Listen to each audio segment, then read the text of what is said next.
So for today's video, I'll talk about what you should do if you find out that you're getting renovicted. And by renovicted, I mean that you receive a notice from your landlord saying that you're being evicted because the landlord wants to do supposed extensive renovations. And as I've discussed many times in my other videos, this is a common tactic that landlords use to evade rent control obligations in Ontario. And in general, I think that the advice in this video could apply to all sorts of funny business that your landlord might be trying to do against the tenants in your building. And if you need to come together with other tenants and organize some sort of legal resistance against your landlord, then this video may be helpful to you. Now, the first piece of advice that I'd give you after you get whatever upsetting notice you've received from your landlord is go and knock on the doors of some of your neighbors.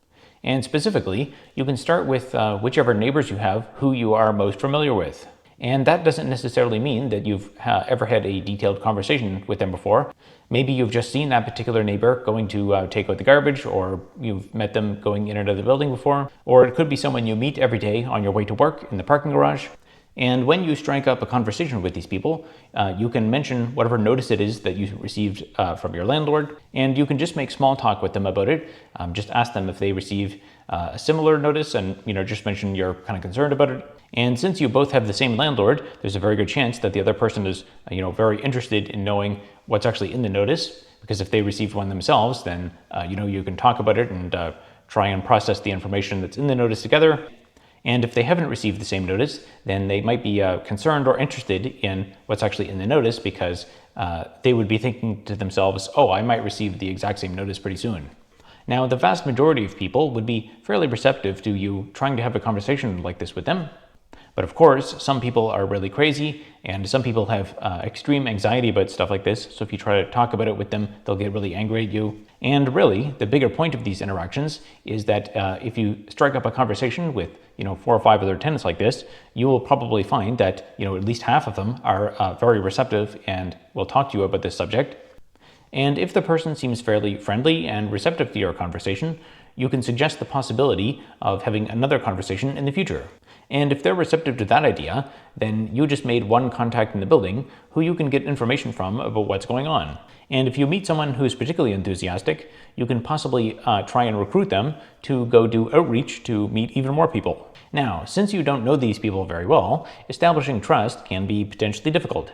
And if you've watched some of my other videos, I've talked at length about the absolutely insane, manipulative, and inappropriate behavior that some other tenants exhibit. So all the while you're interacting with these people, you can be thinking in the back of your mind about which of these people actually seems to have their head screwed on right. And over time, I think you should make it your goal to get at least 5 contacts in the building who are mentally stable people who have their head screwed on right, who you can get information from about whatever is going on with you and your landlord. And once you think you've found one of these people, you should definitely try to get their email, their phone number, and then you can keep in touch with them to exchange news and information about what's going on. If there's any important dates or deadlines, or maybe you did some legal research on your own and you want to share it with them. Now, something else that you may experience in a situation like this is a whole bunch of activist organizations who will come around and be involved in your situation. And I've talked at length in my other videos about my experiences with those organizations. And I've highlighted the fact that these activist organizations can really be a mixed bag. And in some cases, I think you could really question whether they're a net benefit at all. In my experience going through a renoviction, we had a number of these different organizations that came around our building, and they handed out all sorts of flyers and organized some meetings and things. And initially anyway, the information that I saw from these organizations was extremely positive.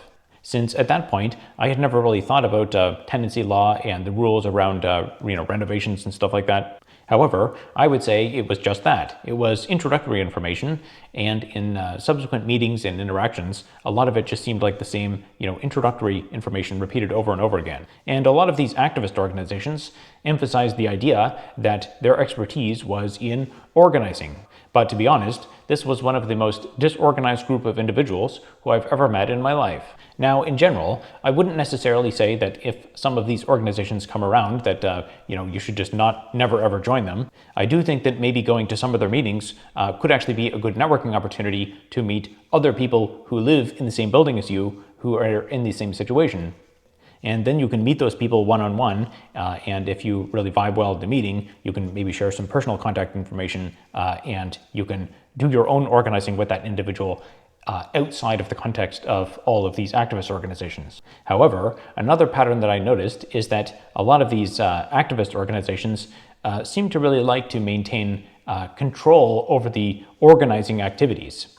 So if you go to one of the meetings and you suggest an idea like, let's call a lawyer, let's form this meeting, let's do this event or something, they'll say, oh, don't worry about doing all that. We'll do that. We'll help you. We don't want you to be alone. But the problem that I consistently observed with that is that they would say, oh, don't worry, we'll handle that for you. And then they just wouldn't do it. Or there would be some sort of personality conflict among the leadership in these organizations. And at the same time, a lot of the people in these organizations do not physically live in the same building as you, so they are not nearly as invested in your legal case as you are and the other people who are in your building who share your same fate.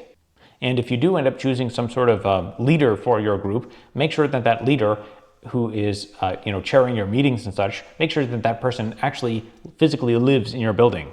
Oh, and the other thing that I noticed about these activist organizations is that it's very common for them to be vouching for a large number of different activist issues.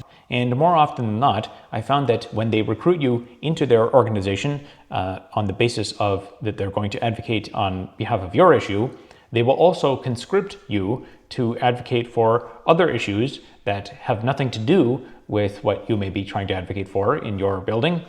And in fact, the organization as a whole may even be advocating for some stuff that has nothing to do with your situation and is also something that you do not agree with. Because in my case, one of these activist organizations who came in and was early on handing out tons of flyers and giving out information on renovictions, this organization really did not like one particular political candidate. And on that point, I didn't necessarily disagree with their political stance, but every additional wedge issue that you attach your cause to is another thing that you can do to lose public support. Because in reality, no reasonable person should support renovictions. It's a politically neutral issue. And I consistently heard a lot of feel-good phrases from these activist organizations like, we need to stick together and the power of community and the power of organizing and fighting together. But in reality, these were some of the least cohesive and least unified organizations that I've ever seen. Now, in our building, a lot of tenants were very receptive to the idea of protesting. However, in my case, I'm a huge fan of talking to a lawyer because lawyers actually know how the law works. And if you do eventually get evicted, it'll be because of a legal order. And if you go to your tenant hearing and tell the adjudicator that you did a bunch of protesting, they probably won't care, and it probably won't help you win your legal case. In fact, the landlord might just try to claim that you were harassing them. Now, lawyers have a reputation for being extremely expensive, and that is in fact true. It's not uncommon to, say, pay $400 or $500 per hour to talk to a lawyer, especially if the lawyer has a very special focus on something. Now, in my case, when I called around to get some quotes for how much a lawyer would charge, I was quoted $350 per hour to talk to the lawyer and $250 per hour to talk to the paralegal. But having said that, if you're well prepared and you ask good questions and you have all your documentation ready and stuff, and for a lot of these very expensive consultations, you can likely forward some information, say via email, to the lawyer, and the lawyer will look at it offline, maybe do a bit of research, maybe they'll talk to another lawyer if there's some really specific, something they haven't seen there before. And then later, when you actually have a call with that lawyer, assuming that you've thought really hard to make a really good detailed list of questions, so you're not just wasting the lawyer's time, because if you're spending $250, $300 per hour, you should ask very specific, pointed questions. Then you might actually get very good value for that 1 hour of time that you say spent $350 on.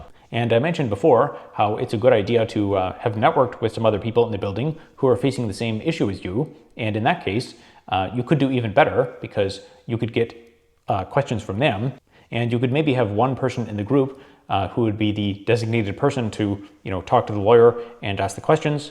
So one person could go around in your little group of, 5 people in the building who get along very well, make a list of questions, and everyone puts in $75 or something, and then you can pay that, $350 an hour to ask a lawyer a bunch of really detailed, specific questions about your case, and then that person can just, broadcast the findings back to the group.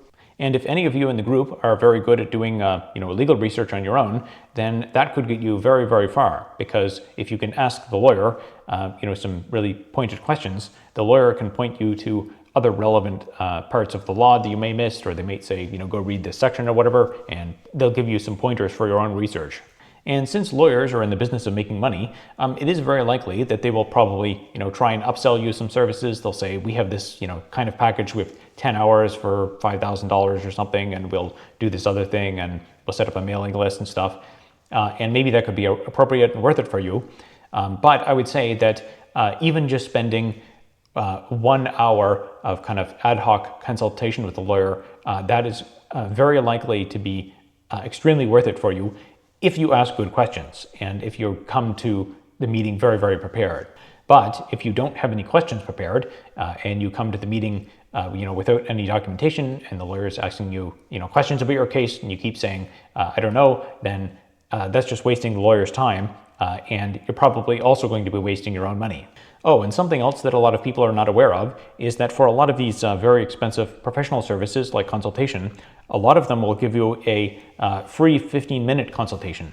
And I can tell you from experience, from interacting with a number of different professional consultants, that if you are very prepared and you ask good questions and you seem like someone who's not just going to waste their time, and also you mentioned that you'd be prepared to pay for say an hour, depending on what the rate is. Very often, a lot of these free 15-minute consultations can end up being much longer than that. And again, as I said before, a lot of that is going to hinge on whether the lawyer feels like you are wasting their time or not. So make sure you come to your meeting with all of your documentation ready, and ideally try to do a bit of research on your own. And obviously, you're not a lawyer yourself. That's why you're calling one for consultation. So it's going to be very difficult for you to understand the answers that maybe come up if you just Google this. But even if you do something like that, you can at least use that as a starting point for the conversation with the lawyer. Just say, hey, I Googled this and I found all these confusing and conflicting things on the internet. What do you think about that? And then the lawyer can point you in the right direction. And something that I really think we should have done in our renoviction case, but we did not, was have a small paid session with a lawyer where some tenants can submit or attend that meeting just to ask some ad hoc questions. And initially, I thought that was something that we were planning to do, but because of all the disorganization of our organizing, unfortunately, that never happened.